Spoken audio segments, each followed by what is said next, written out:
Now we want to bring in our panelists, two of our CBS News Chicago political analysts here. We have, of course, the former mayor, Lori Lightfoot, and Pat Brady, the chair, the former head of the Illinois Republican Party. So I actually want to go back to what I saw you nodding, Mayor, when Chris was speaking to one of these delegates here, because even with everything going outside, even with waiting for hours, that ending there seemed to be one that you've heard echoed with so many people, that the energy is that they're still excited to be here regardless of the obstacles. Yeah, I mean, look, obviously this is the first day bumps in the road, and I'm sure that the host committee and the DNC, frankly, are going to figure out how they can unclog the congestion coming into this building, right? We have Bulls games, we have Hawks games where it's actually full capacity, which it isn't here because of all the machinations with the machinery and everything. We know how to move people in and out of this building, so they'll figure that out.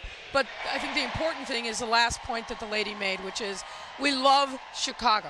Exactly the kind of thing that you want to hear over and over and again. You want people coming here every day and experiencing that love, seeing the greatness of our city, and going home and feeling great about the experience here in Chicago. Is this something they can remedy quickly, Mayor? I mean, it sounds we've all gotten texts tonight from people who spent 3-4 hours on a bus. Yeah, I mean, hopefully there's a team that's right at work figuring out what's happening logistically in the building and getting people in and out. And then obviously this was an unusual circumstance with the security breach, but we can't have buses taking 3-4 hours. Now, Mayor, we just want to pause here for a moment because lights started shooting up. It almost looked like fireworks, and current Vice President Kamala Harris is on the stage right now. We could hear the cheers, of course, as we were speaking, and there you go, right there on the big screen. Now, we were wondering, and we were asking earlier whether she was actually going to speak. And she's got the mic. Let's listen in. It is so good to be with everyone this evening in this hall and everyone at home. This is going to be a great week. And I want to kick us off by celebrating our incredible President Joe Biden, who will be speaking later tonight. Joe, thank you for your historic leadership, for your lifetime of service to our nation, and for all you will continue to do. We are forever grateful to you.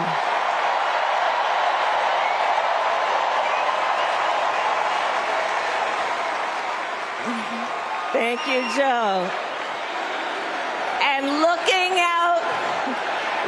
out at everyone tonight, I see the beauty of our great nation. People from every corner of our country and every walk of life are here, united by our shared vision for the future of our country. And this November, we will come together and declare with one voice, as one people, we are moving forward. With optimism, hope, and faith, so guided by our love of country, knowing we all have so much more in common than what separates us. Let us fight for the ideals we hold dear, and let us always remember, when we fight, we win. God bless you. God bless the United States of America. Good night, everyone.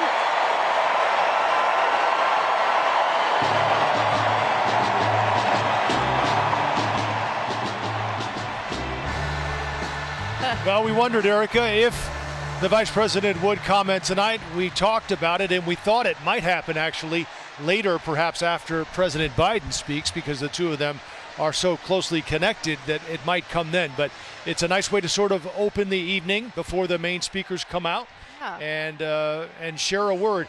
Former President Trump came out each night at the RNC in Milwaukee, but he didn't speak until the final night. Right. I think it's a little different tonight, considering the fact that she is breaking the script, right? Yeah. So it's appropriate that she came out tonight to really get the crowd revved up. You could hear the roar of enthusiasm when she came out, when she spoke, and her last words of, when we fight, we win.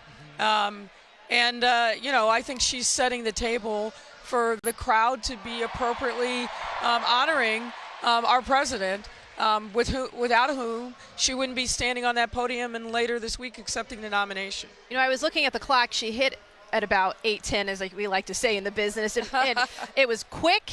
It was succinct, but a lot was packed in there, Pat. About 3 minutes that she spoke, and she started with a very warm admiration for Biden. She hit on a shared vision, hope, coming together, not going back. So what do you think of this? Because I know earlier you said that, you know, it would be dangerous for her to speak. No, I said it could be risky. I still think, and the mayor and I don't agree on this, she has got to distance herself from the Biden policies if she wants to win this election. And any minute they spend not talking to the 7 states that matter, this room's all voting for her. And this is great. It was a great speech. And I love what she said, the forward thinking, we have more in common than we don't. But the thing that's going to be challenging for her in the next 80 days is the Biden agenda in the history of what happened in the Biden administration. And she does not want to get painted with immigration or inflation. Look, she's a vice president of the United States serving in this administration. She cannot divorce herself from the administration. And frankly, if she did that and it was obvious, then the media would have a field day saying she's pushing Biden to the side. That's not that. Can't no, be, I'm not. But that's not what I'm saying. Strategy. That's not what I'm saying. She's got to walk a tightrope here. I'm not saying she has to push herself away from Joe Biden because she does owe him, but she's got to distance herself from the 2 big issues in this election, which are inflation and the border, that didn't go very well for the. Let me ask it in a different way, because you both know, you've been in the game a long time. There are change elections and there are status quo elections, and both of these candidates, Harris and Trump, present an interesting concept on that. Because they flipped the script. They flipped the script. They're both change, but they're both status quo. Well, I think that Dave actually wisely flipped the script. She's the change candidate. Yeah, now. she's totally That's the kind of dovetails what I'm saying. She's going to be the change candidate. She's got to be talking about, and she did it perfectly. She's talking about the future and the greatness of America and all that, and the joy thing we talked about before. So she's the change candidate now, which is mind-boggling when you think about it, but she is. So was there Trump really? is definitely not the change candidate. No. So if you're saying she did it perfectly, then do you think that there was any drawback based on the 3 minutes that you heard? Oh, no, it was great. I was more concerned that for her, just politically as an analyst, that she would be tied to him, introducing him, saying this was all great. She needs to get away from that a little bit. I know the mayor doesn't agree with me. We can talk about that later, Mayor. What I'm saying, though, You is can talk about it now. she cannot pretend that she wasn't the vice president for the last 3.5 years. I think she's got to offer her own vision. This is about reintroducing herself to, frankly, an American electorate that doesn't know her very well. But there's a way to do that without insulting them. I agree, and I frankly think she's been doing quite well since she introduced Governor Walz as part of her ticket. The trips that they've been taking to the swing states, they're talking about what the future looks like, and I think that's the way that she threads that needle. And she does. And the good thing for her is the poll out over the weekend, only 30% of the country actually ties her right now to the Biden agenda. And so I think that's good for her. I agree. You don't want to be disloyal. You don't want to be a jerk. Joe Biden is beloved in this party, and for good reason. But I do think policy-wise, she's got to, like you said, look forward. No, I agree. Okay, so I'm wondering about. We got it worked out. One other thing. See, just give us a few more minutes, a couple beers, and we'll be good.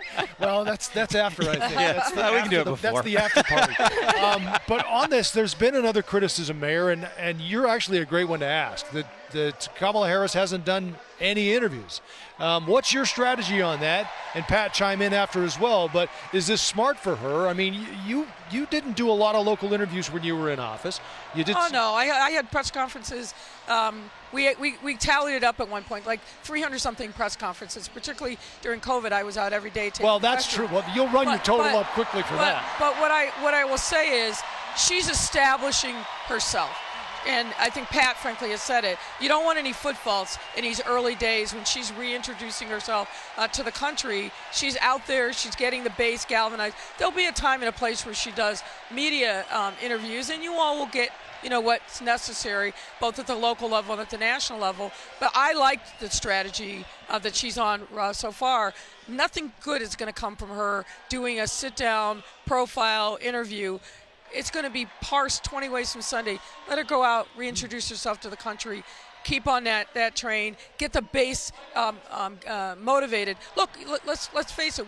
When she rose that Sunday and said, "I am going to work hard to win the nomination," people in the base were very splintered. And so I think it was very important for her to bring people together, get the base energized, because it wasn't. This would have been a very different convention had she not done, I think, what she's done in the last few weeks, getting out there, raising the money, raising the enthusiasm. Her best interview was right after the debate. And I don't know if that was planned or not. Remember, she came right out after the debate, which was a disaster, and did nice. I agree completely. Don't do that interview until you're absolutely happy, because the only person that's screaming about it is Trump, and it drives him crazy. Yeah. Just stretch it out as long as you can. I think she's very capable. When she does it, knocks it out of the park, it's even worse for him. Yeah. All right. Well, we know that we're also going to hear, of course, from the president tonight, Hillary Clinton, too. We were talking about this earlier, but, we're talking about someone who lost the election back in 2016 and can be very polarizing. So what do you think the benefit is to having her speak tonight? Well, because she's the person that really paved the way. I was downstairs earlier and I saw Ambassador Karen Mosley Braun. When you think about these women who are trailblazers, you can't push them to the side. That's not what we do as Democrats, and particularly for Hillary Clinton. Yeah, she took a lot of slings and arrows, but had she not done that, we wouldn't be seeing Kamala Harris on the stage tonight. So a lot of lessons learned from her journey, to be sure, but she is due her flowers. And I think it's highly appropriate that she's going to be speaking here and talking about it. And, she obviously went up against Trump, and I think she is a great strategist. She's a great fighter. And a lot of women across the country, despite all the negatives that have accompanying her ascendancy, a lot of people admire her, and particularly women. Pat, I'm sure you remember Hillary Clinton's concession speech in 2016 where she said we owe Donald Trump an open mind and a chance to see how he leads. Somehow, I think she might have something to say about that tonight.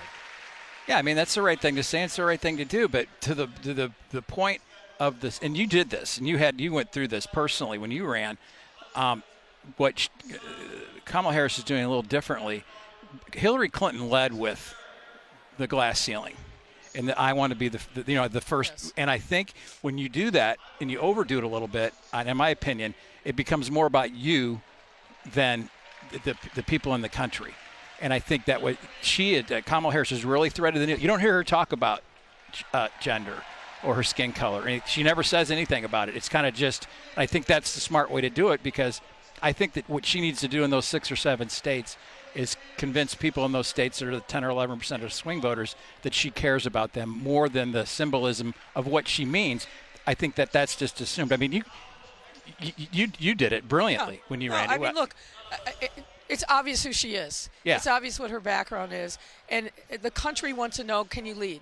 Do you have the strength of character to be able to make those tough decisions in the Situation Room? We've got a lot of things happening across the world. They want to know she is going to protect the United States and our interests here and abroad. But I also think that they want to see, what's the vision? How are you going to help me? How is my pocketbook going to be more flush with the inflation and the grocery bills and the gas bills and all that?